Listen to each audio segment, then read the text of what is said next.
Okay इस question को आप सॉल्व करते हैं. If the normal to the ellipse which is farthest from the centre be x upon a y upon b is equal to 1 then a square plus b square by a square b square is equal to. तो option है 1 2 3 4. सो ellipse का जो equation है वो दिया हुआ है x square by 9 plus y square by 4 is equal to 1. तो इसकी नॉर्मल की इक्वेशन क्या होगी? ये अगेन हमको याद होना चाहिए. इसके नॉर्मल की इक्वेशन है a into x by cos theta minus b into y by sine theta is equal to a square minus b square.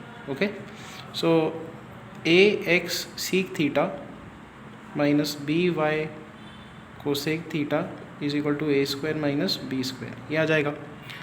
तो हमको वो नॉर्मल की इक्वेशन निकालनी है जो फारदेस्ट है, मतलब बहुत दूर है सेंटर से.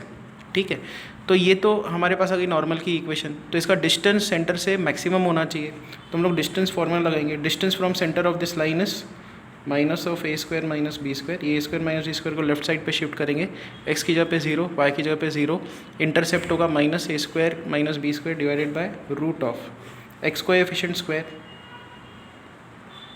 Plus y coefficient square. ये टर्म्स आ जाएंगे. तो इसका derivative d by d theta equal to 0 करेंगे हम लोग. तो इसका डेरिवेटिव देखो कांस्टेंट है. ठीक है, इसको हटा दो, इसका कोई प्रॉब्लम नहीं है. 1 बाय फंक्शन है. 1 बाय फंक्शन का डेरिवेटिव क्या होता है? Minus 1 upon F X square. तो फंक्शन में क्या आएगा? देखो मैं लिख देता हूँ इसको भी. तो इसका डेरिवेटिव ऐसा दिखेगा minus 1 upon F X square. तो minus 1 upon A square sec square theta B square cosec square theta minus 1 by F X square, मतलब रूट चला जाएगा. और फिर आएगा into F dash of X, इस फंक्शन का डेरिवेटिव. तो A square into sec square का डेरिवेटिव 2 सीक थीटा, सीक का derivative sec theta tan theta. फिर आएगा plus B square cosec square theta का derivative 2 into cosec theta into, तो cosec square का डेरिवेटिव 2 कोसेक थीटा. फिर आएगा इंटू कोसेक का derivative minus cosec theta cot theta. तो यहाँ पे आएगा minus cosec theta into cot theta. This is equal to 0. तो ये मैटर नहीं करेगा क्योंकि डिवाइड बाय ये टर्म करोगे तो एनीवेज यहाँ पे 0 है. ये टर्म भी 0 के साथ मल्टीप्लाई होगा. तो इफेक्टिवली टर्म्स क्या बचेंगे? यहाँ पे भी ये जो 2 है ये 2 निकल जाएगा. So you will have a square sec square theta tan theta. यहाँ पे है minus sine b square cosec square theta cot theta is equal to 0. So from here you get a square sec square theta tan theta is equal to b square cosec square theta cot theta. तो इस cot को हटा के हम लोग नीचे लेके आए. तो कॉट नीचे आ जाएगा, ऊपर जाएगा तो टैन स्क्वायर बन जाएगा.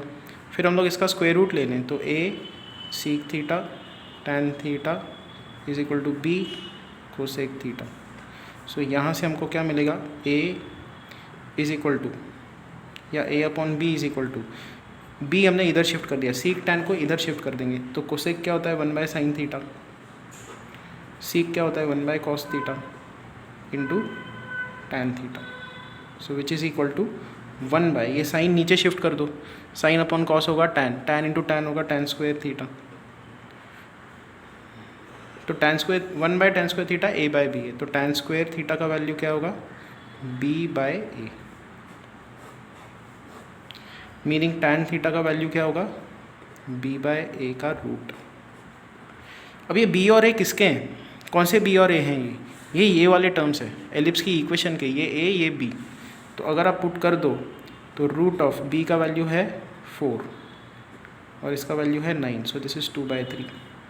Tan theta is 2/3. So meaning अगर आप एक ट्रायंगल बना दो, ये थीटा एंगल ले लो, सो ये ऐसा दिखेगा. And root of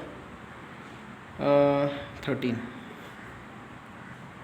sorry I have done an error over here. Tan square theta is ellipse का बी है 4 और ये है 9.